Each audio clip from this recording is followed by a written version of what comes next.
सॉलिनॉइड्स दिए हुए हैं। क्या दिए हुए हैं? 2 सॉलिनॉइड।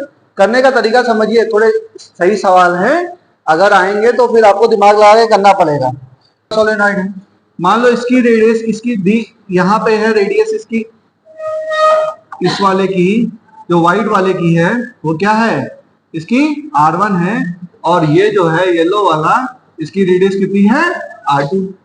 ठीक है, तो हम कह रहे हैं कि इसमें पहले वाले में, ये पहला सोलेनॉइड मान लो, सेकंड मान लो, तो फर्स्ट वाले सोलेनॉइड में करंट I1 फ्लो की, तो magnetic field inside the solenoid due to I1 कितना है?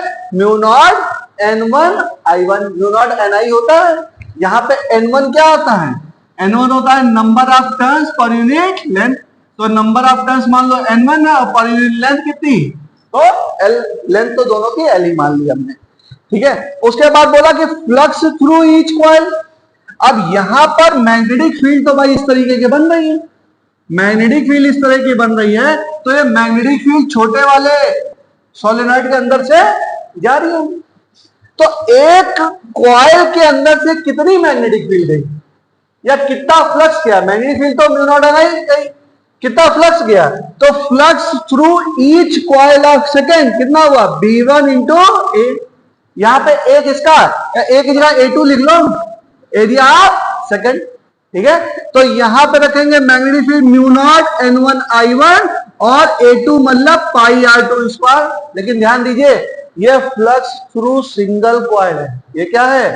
Flux through single coil. और हमको इंड्यूस ईएमएफ चाहिए तो टोटल फ्लक्स चाहिए, इंड्यूस ईएमएफ चाहिए तो क्या चाहिए? टोटल फ्लक्स चाहिए। तो total flux through the coil, second coil क्या हो जाएगा? Number of coil in second into flux through single coil. अच्छा, हमें यहां पर ज्यादातर number of turns per unit length दिया होता है, नंबर ऑफ टर्न्स नहीं दिया होता है। जो स्मॉल वाला होता है वो क्या होता है? Number of turns per unit length. तो N2 बराबर स्मॉल N2 बराबर कैपिटल N2 अपॉन L, तो कैपिटल N2 बराबर N2 इंटू L। ठीक है, तो नंबर ऑफ टर्न्स कितने हुए? N2 है, और N2 की वैल्यू N2 इंटू L है। उसके बाद एक जो कॉइल है उसके कारण फ्लक्स कितना है? तो म्यू नॉट N1 I1 पाई R2 स्क्वायर, यहां से उठा के रख दिया हमने, यहां पे इतना वैल्यू आ गई। अब जो सेकंड में जो फ्लक्स है, सेकंड कॉइल में जो फ्लक्स है बच्चों, वो चेंज होगा या प्रोपोर्शनल किसके होगा? I1 के होगा। तो phi2 is proportional to I1, proportionality sign जाएगा, तो phi2 बराबर Mi1, phi2 बराबर Mi2 मत लिख देना। ठीक है, म्यूचुअल है, यहां पर phi2 बराबर क्या? Mi1। तो यहां से phi2 की वैल्यू आपने यहां पर रख दी, दोनों को इक्वेट कर दिया, तो I1 आपका क्या हो जाएगा? कैंसिल हो जाएगा। I1 कैंसिल हुआ तो M की वैल्यू ये आ गई, म्यू नॉट N1 N2 और पाई R स्क्वायर इंटू L, पाई R2 स्क्वायर इंटू L। अच्छा, पाई R2 स्क्वायर इंटू L को क्या कह सकते हो? वॉल्यूम कह सकते हैं किसका? सेकेंड सोलेनॉइड का। ऐसा कह सकते हैं, सेकेंड सोलेनॉइड का। अच्छा, सेम क्वेश्चन हमने सेल्फ इंडक्टेंस में भी किया था, सेम क्वेश्चन हमने सेल्फ इंडक्टेंस में किया था, जहां पर L की वैल्यू क्या आई थी? जरा पन्ना पलट के बताइए आप।